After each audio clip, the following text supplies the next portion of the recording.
everybody, welcome back to the Inspired podcast. It's been a long minute. It's been a long few months. If you don't know what's going on, we're all in lockdown. So what's going on with that? I thought because we're in lockdown, I could prize away time from some amazing people and get them to come onto the podcast. So today I've got with me a lovely and amazing friend, Katie. Hi. And we're going to talk a little bit about her story and just kind of about what she's been through, her journey into pageantry. Me and Katie competed together last year at the Young European International Finals, and honestly, I saw her at Galaxy the year before. She is a trooper. I love this girl so much. I do kind of want to make a little announcement. We have got a new series coming up called The Inspired Bites. Wow, I'm doing something different for once. I know, crazy, right? But I will be getting some of my good friends and family and pageant friends and family to be coming on in little sound bites and talk about their stories in a little quick fire fashion. So look forward and stay tuned for those. So let's move on and not ramble anymore. Katie, give us a little bit about who you are, what your name is, other than Katie, and your title and what you're kind of doing at the moment. Okay, so I'm Katie. I just turned 19 and I'm currently Young European International Miss East Midlands and will be competing for your title of Young European International Miss in November. And I'm super excited. It's really exciting. So let's start with the pageantry side before we kind of get onto your story a little bit. What kind of made you want to get into pageants? Who got you into pageants? How did you hear about this crazy wild thing that is pageantry? How? Tell me. So I started off as a carnival girl. I was in my local carnival court. I was Corby Carnival Princess 2016. Seems like so long ago now. But I was at an event. It was some kind of like tabletop sale sort of thing, and my mum and me had a few like jewelry pieces that we were making and selling. I wasn't even a princess that day. I was off duty, but one of the Kettering Carnival girls, Bethany, bless it, was there, and she came up to me and she was saying to me, "Oh, can I take a photo of you with this sash?" And I'm like, "That's not your carnival sash. What sash is this?" And it was her Galaxy sash for when she competed the first time. And I was like, she was explaining to me how it was all about appearances and she had to get photos to prove that she had been to the event and helped out at the event. And I was like, wow, this is really cool. So I spoke to her about it for a little bit. And I was like, this is really interesting. And I went home and I hadn't stopped thinking about it the entire day, and I'm like, that sounds really cool. And yeah, I went home and I applied for Galaxy. This was 2017, just towards the end of 2017, and I was like, okay. And I didn't hear back for ages, and I'd completely forgotten about it. I'm not even gonna lie. And then I was in school, and I got a text after my media class. And it said that I'd been shortlisted. I couldn't believe it. I was like, shortlisted? Even for me, I was like, there's no way I'm shortlisted for a national beauty pageant. I'm like, this is not actually happening. And I was like freaking out. I was, oh my god, this is so cool. And then a week later, to the day, I got another one saying that I was in the finals and that they were sending me out my finalist pack and my sash and everything like that. And I was like, wow, this is actually happening. And competed in the 2018 competition and loved it so much. I didn't place or anything, but I literally felt like I won, and I was like, I need to do this again.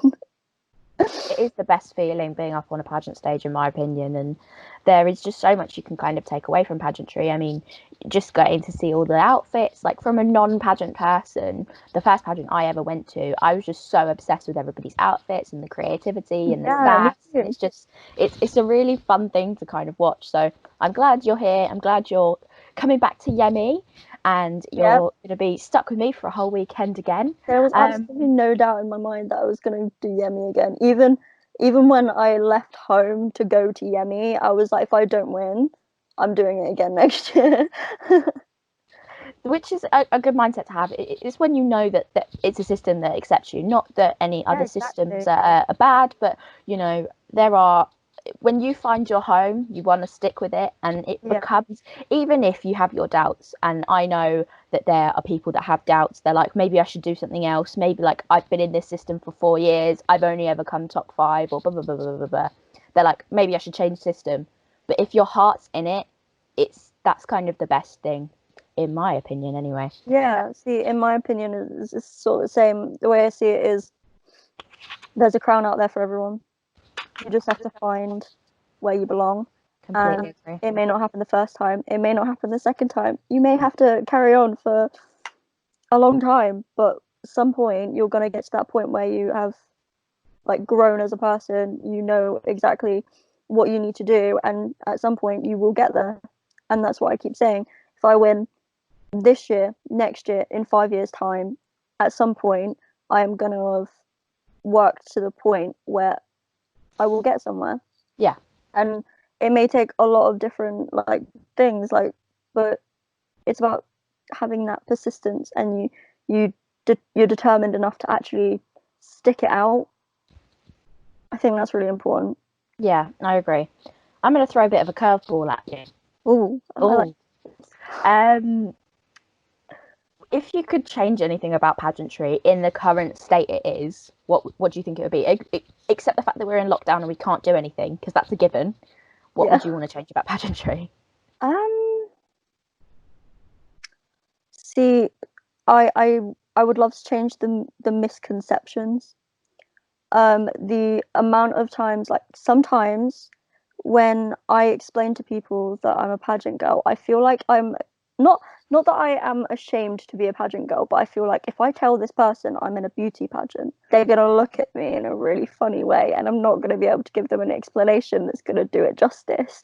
And I'm like, you have to have been in the situation to know what it's about. Like everyone has these like ideas of what pageants are and what they do and stuff like that, and I feel like if people were a bit more open-minded to them and weren't so like judgy when people said that they were a beauty queen, I was like that would make me feel more comfortable in the fact that when I talk about it, I want to talk about it all the time, but it's like most people just, especially where I'm from, like Corby, there's nothing like this anywhere near us, so it's like um wow, okay, that's weird. And I'm like, but it's not, it's great. And I've met so many people, I've done so many things, and if I hadn't, I wouldn't have ever been me, because I've changed so much as a person, but in a good way.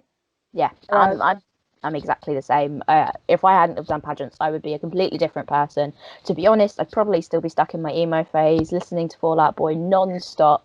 Not that I don't still love Fall Out Boy. I had posters they're up very until a few weeks ago. Let's be completely candid with that. But I kind of get the same impression. I mean, I've been yeah. in the pageant industry for nearly 5 years, and when I first applied for my first pageant, I did it among my friends. So for me, my two best friends are the most supportive people in my life. Like, I could fall down the stairs and they'd applaud me. It's very weird. I have actually fallen down the stairs and they've applauded me, so that's a whole different story. And I will tell it. I was at school. We'd gone and visited one of the teachers. It completely irrelevant, but I had like a pot of, I guess it was fish and chips that day, and I think I had fish and chips in my hand, and I was walking down the stairs. I tripped, Oh fell no. down the stairs. Fish and chips flies into the wall, right, and I basically collapse into the wall. And I was wearing a watch, and I smashed my watch against the wall. Oh wow. I That had must have been a bad fall. I had beans everywhere. My shoes were like covered in fish. It was disgusting. It was a bad moment for me. But my friends, they will never let go of this. And when they watch this, they're gonna message me on the group chat. They're gonna be like, "Can't remember that time you fell down the stairs." Ha ha ha ha ha ha ha. And honestly, we honestly could have cried ourselves laughing that day. It was just, I wasn't in pain. I wasn't like, I didn't hurt myself. My watch was hurt. Let's be honest. I was a bit sad about my watch, but we laughed about it, and side note, that was how supportive my friends are. They supported me falling down the stairs, so they'll support me in pageantry. But telling normal people, like day-to-day people, I do pageants, they're like, because they have this conception that it's like toddlers and tiaras. I've got this big boofy dress and this like fake tan like down to my neck, and it's just and I completely agree. And the fake everything. I know, and they either have that perception or they have the miscongeniality perception, and I'd probably rather the miscongeniality one at this point, because that is kind of a bit more true to what pageants are like. It's a bit more like accurate than toddlers and tiaras, not only because it's like American beauty pageants are completely different from UK ones anyway. It's true. And yes, you do get those pageants that are exactly like that, hence why the show is like that, because that's exactly what those specific ones are for. But these aren't titles that you hold for the year where you go and you do things like we do. They're just titles that you try and win, that they do like every other week or every month or something like that, and it's just it's a lot different.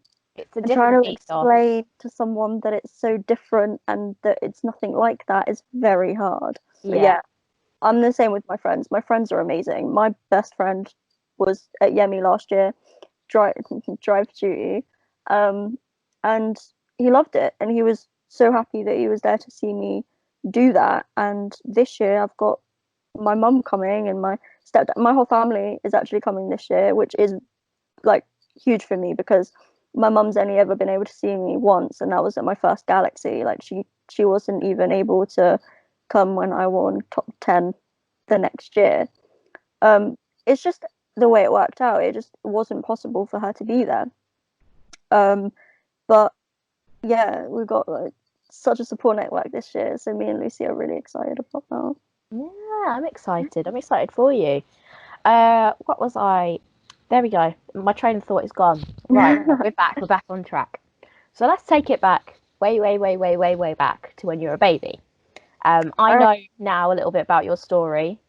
So tell me about kind of what happened to you as a baby, and I do kind of want to talk to you about how that kind of impacted your family. Obviously, you were a child, so I don't expect you to know the details.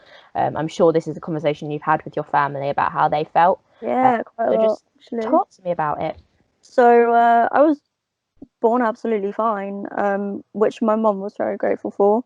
I had my older sister, but my mum, she has cerebral palsy, so she'd always worried that she would have a disabled child.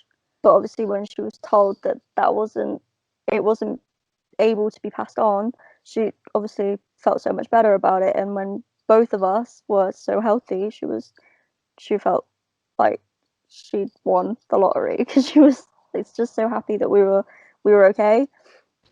And then unfortunately, when I was 18 months old, I felt really ill.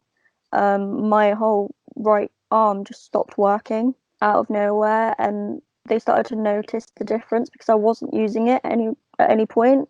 But obviously, I couldn't tell them much about what was happening because I was so young. And they took me to the doctors tons of times. They just kept saying that I'd had I dislocated my shoulder or my elbow, or I'd hurt my arm and broken it, that kind of thing. And obviously, when they found out that I hadn't done that, they were like, well, what's going on? But they had no idea. They did a CT scan of my head. Absolutely nothing showed up on that. And then they did the MRI scan and realised that I had a massive brain tumour in the back of my head. And within the hour, I was in Oxford, blue light into hospital. And a few days later, I had my operation to remove it. And then everything kind of got worse. I woke up from the operation, absolutely, completely paralysed from the neck down, couldn't move at all. And they weren't sure whether that was a permanent thing, whether it would change over the course of a few days, because where my brain tumor it's the back of my head, so it's top of the spinal cord going towards the brainstem. So when they were removing it, they had to be really careful that they weren't destroying my muscles and nerves, because the connections were all there. If they had made like one wrong move, everything would be so much different. But they managed to get the majority of it out, but they had to leave a certain amount in, like only a little bit left, because they just couldn't get it out. Otherwise, they would have done me serious damage. But they had to keep an eye on what was going on. And I was absolutely fine in other terms. Like, I was breathing normally, everything was okay. And then 5 days later, I stopped breathing. I had to be put on my breathing tube. I had to get like a peg to be fed through and stuff like that. Like, I had so many different things wrong with me. And they told my parents that they weren't sure I was going to make it out, like, at all. They told me even if I did, I wouldn't have much of a life. I would be reliant on them for the rest of my life. Wouldn't have any movement, wouldn't be able to eat, sleep, sit up, walk, ever. And then as time sort of progressed over the next few months, I managed to start regaining movement in my body. My legs started moving. I managed to start moving my left arm, but I never got it back in my right arm, which still to this day, as you know, does not work. But when I was 6, I started walking. I got my breathing tube removed my trachea removed just before I started nursery. But they said once they put that in, I would never get it out. I'd only had it for about 2 years before they removed it. And yeah, I started getting a lot better. And over the course of the last like few years, I've just got stronger, to be fair, and went to a normal school, which they told me I would never be able to do. I not only did that, but got my grades, because I spent a lot of time in hospital and I didn't have much to do, so I was very much a book nerd.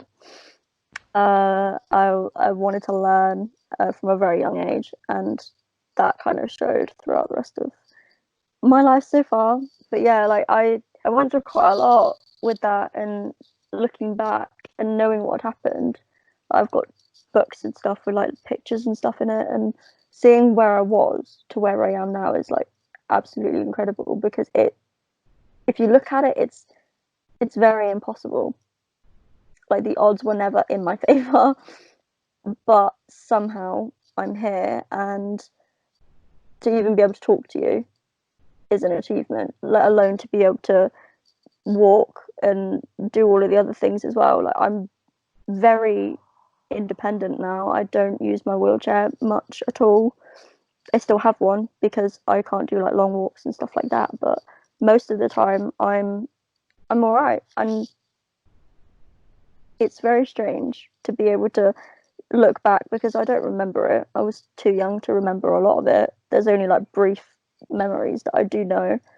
But yeah, most of it's just from what I've been told by my family and stuff. Like, they preserved everything in these books, and it was really nice because you were able to have that to look back on. That's what they did it for. So when I was older, I would know what happened.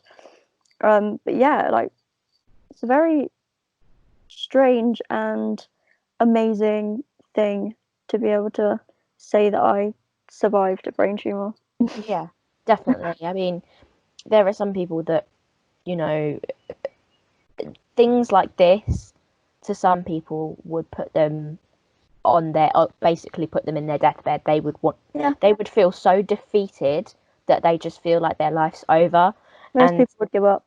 it is the sense of just giving up. And it's so amazing to hear that you were just resilient in it, and you basically, as a baby, turned around and said, no, I'm not going to give up. I have my whole life to live. And that, from a place of love and a place of, like, I think your family could just look at you and just be so proud that you didn't ever give up, and you're still not giving up, and that is just so fun. I'm not going to cry, because I know I will start crying, but if I was in your shoes, I'm one of those people who I think I probably would have given up. I'm not that strong-willed. I've never been that strong-willed. I struggle to pull myself out of bed on a normal day. You know, I have PCOS, so my periods are horrible, TMI. But No, I understand. it, I it, understand. to me, it's life ruining. I feel like I don't want to get out of bed. I don't want to do anything. I barely want to move, and that is just, you know, something that every woman has to go through. You know, well, not PCOS, but your periods. But Yeah, I'm sure. one of the unlucky few that actually Yeah, has that's really, fair. really bad pain with it. Um, so yeah, this is giving me a kick up the butts basically. So get your life in gear. Stop complaining about your bloody period pains, Myra, and actually do something.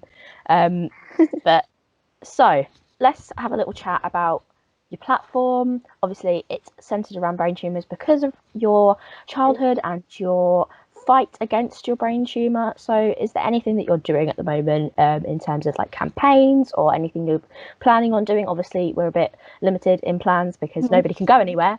But anything you kind of want to do with your platform at all? I have actually had this idea, and it was given to me by my friend Martin. He didn't even like it wasn't even intentional, but basically, you know that I had my bandana campaign in March, which I still need to make the collage for. That's kicking me up the butt. Um, but yeah, I did that, and I got quite a good response from that, and seeing how many people that did that was really amazing. But for those that don't know what I'm talking about, it was basically in March was Brain Tumor Awareness Month, and I am a bandana lover. I do love wearing my bandanas. This is like a very rare occasion that I'm not wearing one. But I thought, how can I make this an awareness campaign, but also relate to me as well? So I was like, okay, when I was younger, my mom used to try and get me, like, help me buy, like, buying me bandanas and stuff because I went through 6 months of chemotherapy as well after my operation. And I completely lost my hair. And obviously, as a child, that's like the end of the world. Like, my hair's gone. What do I do now? But I was very stubborn. I have always been very stubborn, and I wouldn't wear them. Um, I'm like, no, this is my head. I don't want to cover it up. Um, but yeah, um, that was very much a thing in my life. And now, obviously, from not wanting to wear them at all, and now I've got this really long hair, and I'm like, yeah, let's put a bandana over it.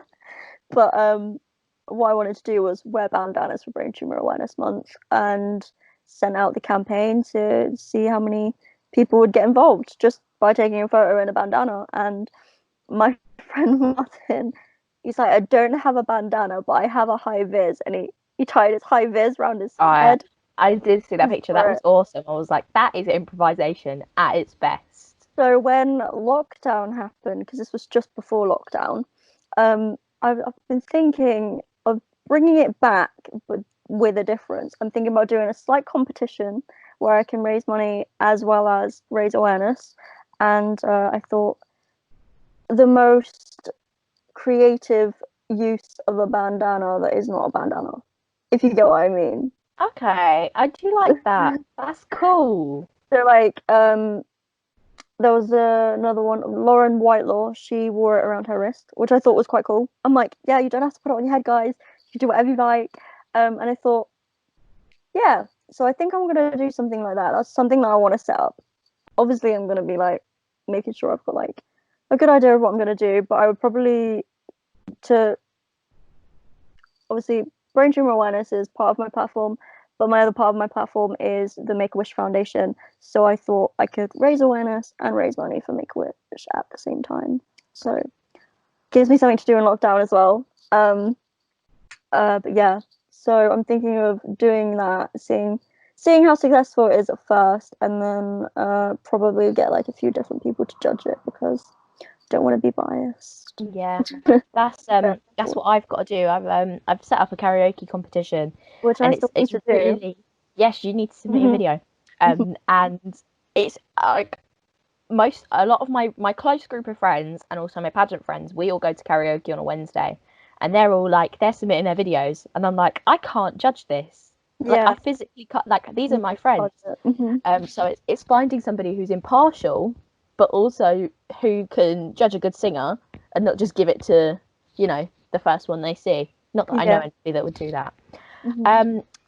I want to talk a little bit like bring it a little bit sassy, Oh, because we all love sassy. What are you looking forward to at Yemi this year? Because the structure has changed a little bit, as oh, far as I know. So on the Saturday, there's like rehearsals, orientation, and the PJ party, and then on Sunday is the competition, which is going to confuse the hell out of me. And Jayanne still hasn't told me where I have to be on what day, or she has, and I just haven't read the email, which is probably more likely what I've done. So, what are you excited for? What have you got any of your rounds ready yet? oh Talk yeah. to me about prep for Yemi this I am year. so excited. Like you have no idea. But yes, it's hard to know what I'm looking forward to because I love the whole weekend. The PJ party is so much fun. It gets you talking to people. And I think that's really important because a lot of people can go into pageants really scared and they're like, oh my God, these are my competitors. But there are also people that can be your friends. Like they're not just competitors. Um, and already like I set up a quiz team for the pageant pub quiz. And everyone that was in that, like we're talking a lot. Like we have our own group chats now and we're talking and we're all from different categories.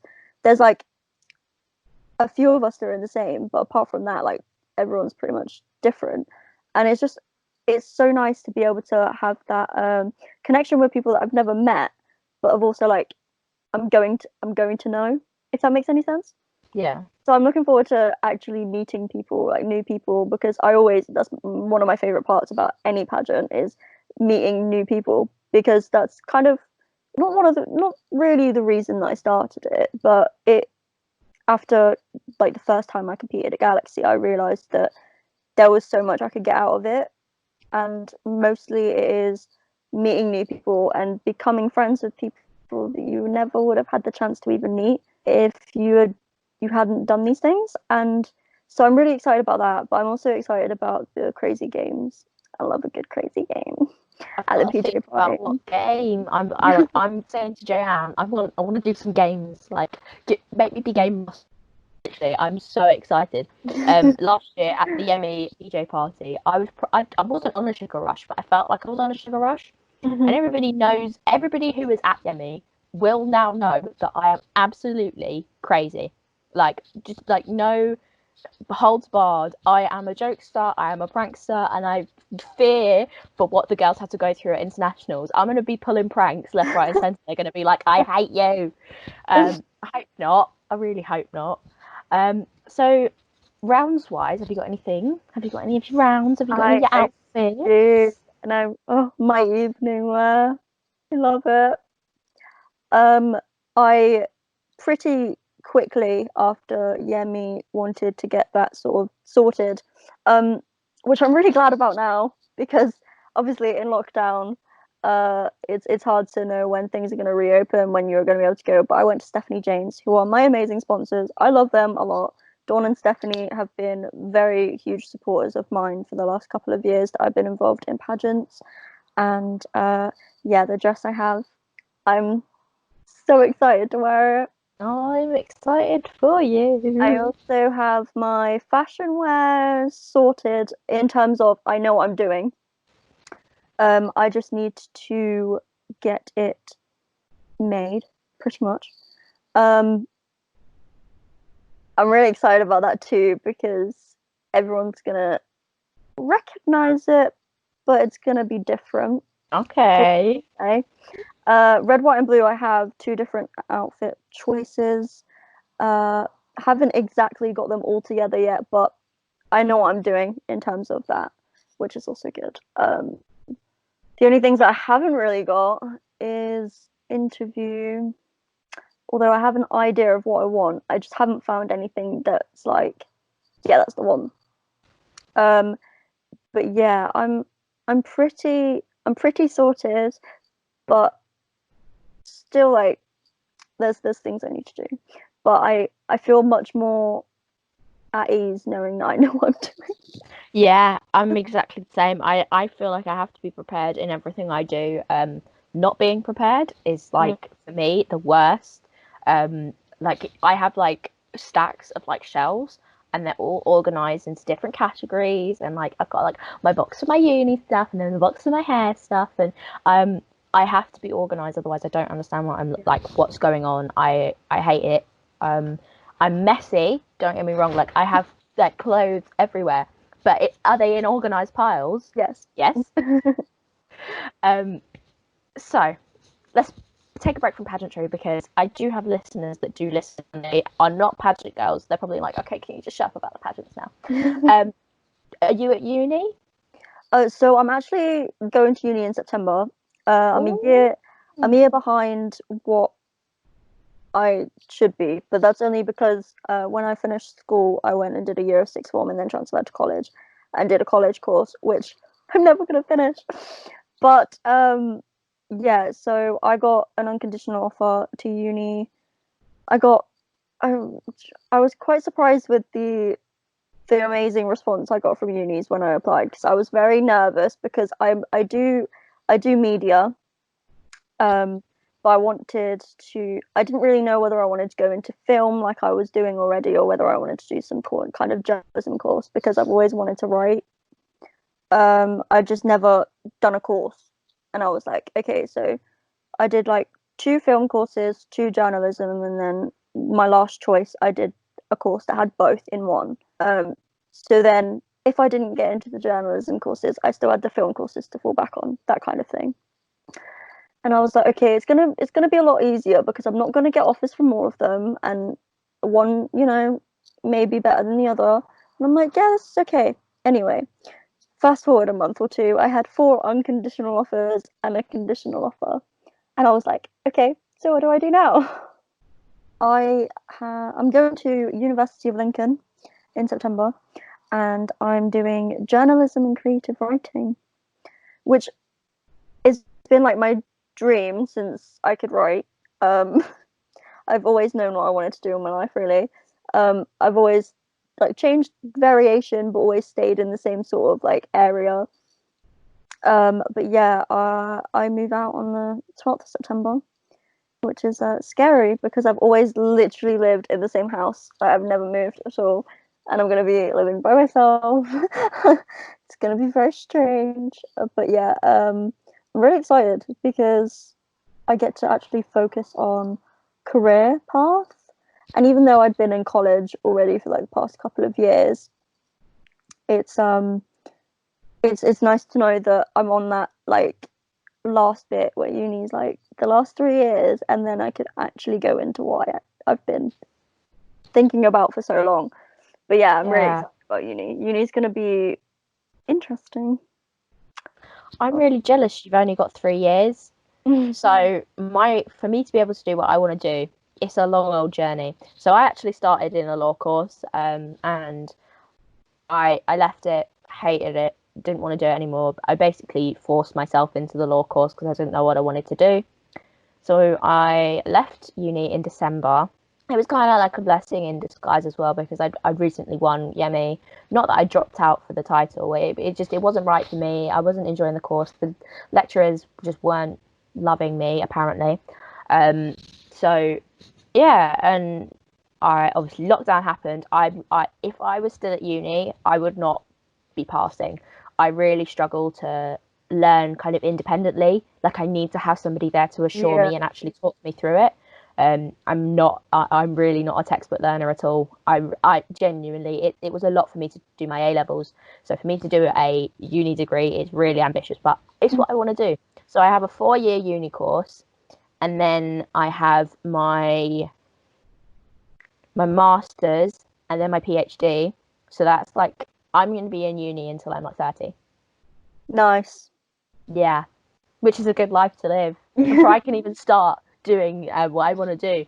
But God knows, I could get to the end of uni and be like, right, I don't want to do this anymore. I'm just gonna finish my uni course and go and do something with my degree, which would be good. Fingers crossed to do it. I keep in and ahhing as to whether or not I'm like I actually want to go through the degree, and then at the end of it do my masters and my PhD, or whether I just want to take the degree and do something else with it. My mum doesn't want me to go into the police, but I might have to fight her about that in 4 years and be like, I'm going to go into the police, mum. I couldn't imagine me being a police officer, mate. I can't. I don't think I could. I don't think I'm that like strong. I couldn't tell it. I couldn't tell a kid off. Like year sevens scare me now. Like it's really weird. They're too brave.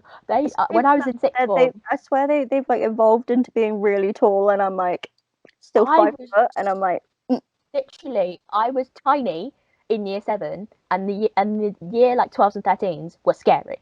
Yeah. And now when I was in year 12 and 13, they want to push me. Yeah. I'm like, why are you pushing me for? I am year 13. Like, I'm older than you. Don't look at me. Don't even talk to me.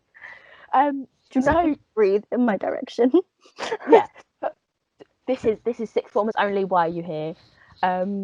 Yeah, I mean, it's so weird. I've been out of school now for a year, like basically, is what it feels like. Because when I was at uni, I wasn't really doing much work, which was crazy. Because I was doing the work to kind of stay on top of what I was doing, but it was way less than what I was doing for my A levels, which is crazy. Like my uni work was like, so my A level work was up here, and then my uni work was down here, which is crazy. You'd think it'd be more. I was like, I feel like I should be doing more. And I only had really one close friend at uni, and she is so smart and she was so good at it. And she does listen to this podcast when she drives into uni, but she's not driving anymore, so she probably won't listen. And she was like, yeah, I'm not doing a lot of work either. I'm like, so I'm doing the right amount of work. What's going on here? But yeah, I feel like I shout her out every episode just because she listens.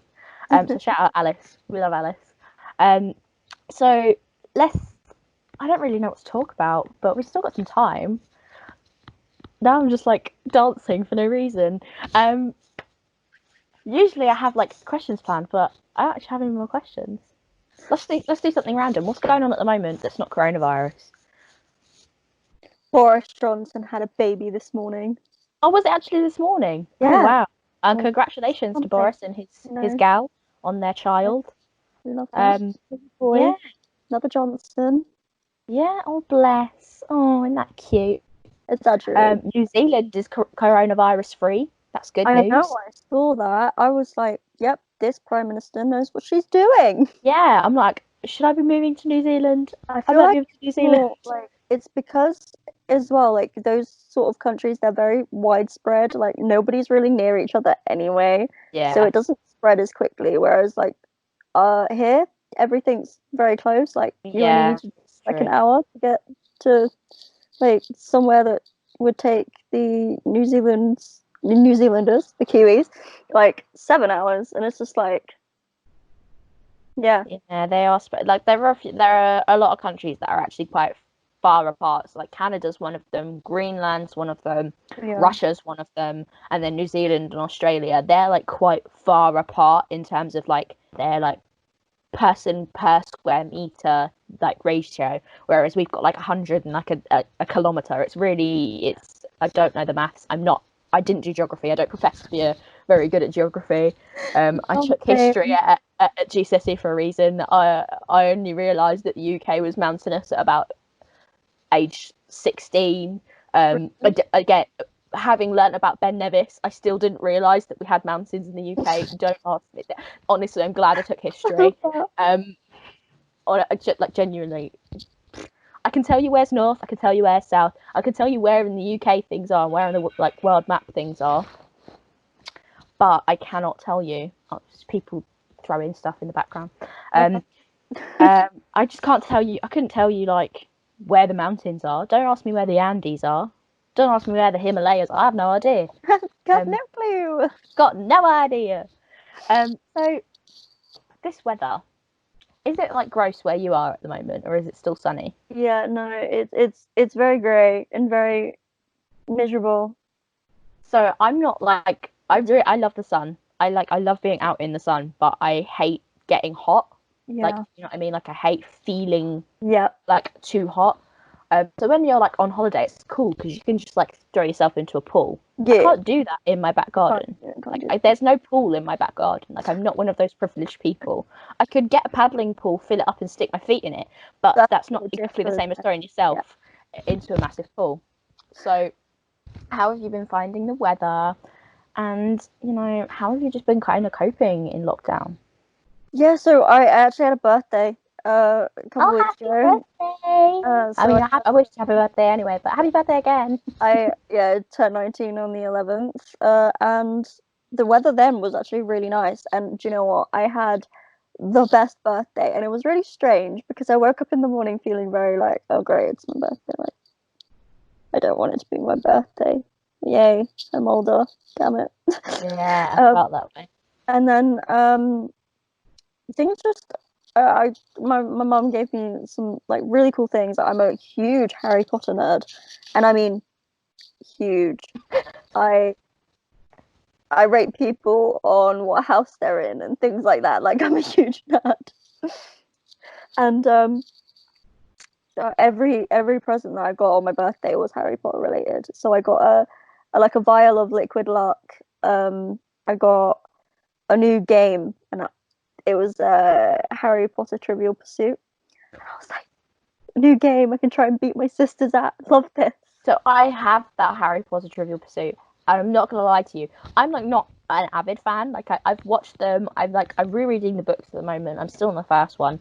I'm a slow reader, but it was hard. I was like, I Mhm. don't know the answer to this Mhm. question. I'm looking at my mum who loves Harry Potter. I'm like, do you know the Yeah. answer? She's like, no, I don't know the answer. So good luck. Especially production ones. But anyway, I was playing that after because we had a barbecue in the back garden because it was really nice. It was really nice as well because as you know, yesterday we lost our dear cat Felix.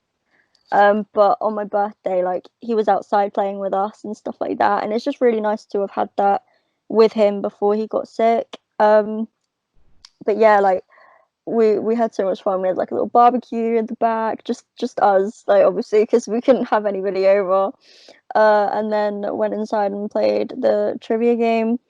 But during that, my friend's messaging me. He's like, "Oh, I really want you to record something for my business because he has an entertainment business." I was like, "Okay, yeah, cool. I'll finish this game and I'll do it." I'm like, "I'm not really doing anything else." Like, sure. I'm like, could do it tomorrow, but do you know what? Fine. Yeah, I'll for you. Don't worry, Martin. I got you. It's like good. And he's messaging me during the game, and he's like, "When are you getting on? Hurry up, hurry up!" And I'm like, "Fine." And Mum's like, "Go on, go do that and sort it out. Like you can sit here, do it." And I was like, "All right, cool, cool." Turned my laptop on, went on Zoom like he wanted me to, and it's not just him. It's it's him. All of my friends from radio because I also have a radio show. So I'm part of a station. All of my friends from there were on there. I had my best friend Joe, my other best friend Courtney, and then to my surprise, Bethany Blissett was also there, and our lovely Harriet Lane as well. And it was honestly, it was amazing. And I was like, how did you guys do this? Because Martin had literally just met Harriet at Galaxy when we went. And he, I was like, how did you get her on here? Like, you guys are crazy. I was like, this is awesome. And we just spoke for ages and it was so nice. And it ended up being one of like the best birthdays I've ever had, which is really strange considering couldn't see anybody. But knowing that they'd made that much effort for me and how much everybody was like so nice to me and so like, and it was so nice. And um it made me feel so much better about lockdown. Like it kind of gave me a little bit more of a boost for like the next however long we've got like this. Because I had got to a point where I was feeling really low, and I was just like, what's the point? I'm like, why do I keep getting up in the morning? Why do I keep doing this to myself? Like this is just hell on earth. Yeah, And I for was real, it is. struggling, but then having that support on my birthday, it just really did help. And like even even now, like I'm starting to get to that point now again where I'm like, great, how long is this gonna last? For But real. I've those people there that are just giving me that little bit of a boost and being like, come on, you got this. And I'm like, okay, cool. Yeah, I got this. Okay, that's good. Okay.